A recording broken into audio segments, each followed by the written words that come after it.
বিহান বেঁচে ফিরতে না ফিরতে মোনালিসা ভয়ে সবকিছু বলে দিল। হ্যাঁ বন্ধুরা, আমরা এমনটাই দেখতে পারবো কম্পাস ধারাবাহিকে আগামী সপ্তাহে। বন্ধুরা, আমরা গল্পের শুরুতে এমনটাই দেখতে পারবো হসপিটালে কম্পাস বিহানের সামনে বসে কাঁদতে থাকে আর বিহানের সব রিপোর্টগুলো দেখতে থাকে।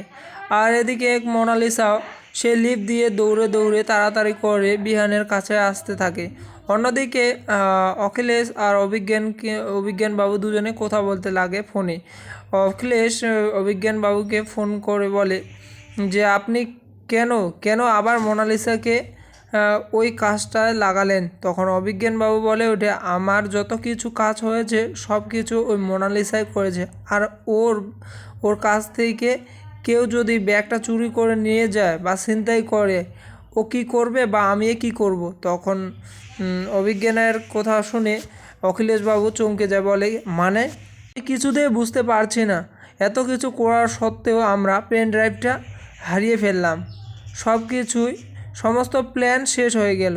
যে করেই হোক অভিজ্ঞানবাবু, আপনি আমাদের ফর্মুলাটা চাই, আমাদের ফর্মুলাটা বের করুন, আমাদের ফর্মুলাটা লাগবেই।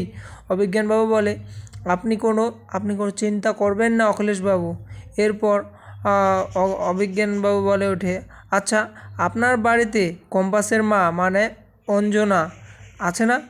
এরপর অখিলেশ বলে ওঠে, হ্যাঁ আছে, কিন্তু কেন? এরপর তখন অখিলেশের কথা শুনে বাবু বলে ওঠে, আপনি অঞ্জনাকে সরাতে পারবেন না? এরপর অখিলেশ বলে ওঠে, ইম্পসিবল, কম্পাসের মাকে এখান থেকে কিছুতেই সরানো যাবে না। এদিকে মোনালিসা দৌড়ে হসপিটালে আসে এবং ডক্টরকে জিজ্ঞেস করে, আচ্ছা ডক্টরবাবু, কম্পাস কি এখানে এসেছে?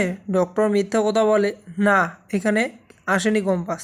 এরপর ডক্টর বলে, আপনি কি করে কাউকে জিজ্ঞাসা না করে বিনা পারমিশনে এখানে ঢুকলেন? তখন মোনালিসা বলে, ঠিক আছে ডক্টর, সরি। এরপর ডক্টর মোনালিসাকে তাড়িয়ে দেয় এবং তখন ওই কিন্তু বিহানের দিকে তাকিয়ে থাকে মোনালিসা এবং খুব কাঁদতে থাকে। দেখে বলে যে তোমাকে এভাবে দেখবো বিহান, আমি ভাবতেও পারিনি। একটু পরে মোনালিসা ওখান থেকে চলে গেলে ডক্টরবাবু কম্পাসকে বলে, কম্পাস তাড়াতাড়ি, তোমার কি নেওয়ার ছিল সবগুলো নিয়েছিস? কম্পাস বলে, হ্যাঁ স্যার, সব কিছু নিয়েছি। এরপর কম্পাস বিহানের দিকে তাকিয়ে খুব কাঁদতে থাকে এবং বলে, বিহান স্যার, আমি আপনাকে ঠিক করব, সুস্থ করে তুলবই, যে করেই হোক। তো বন্ধুরা, এখানে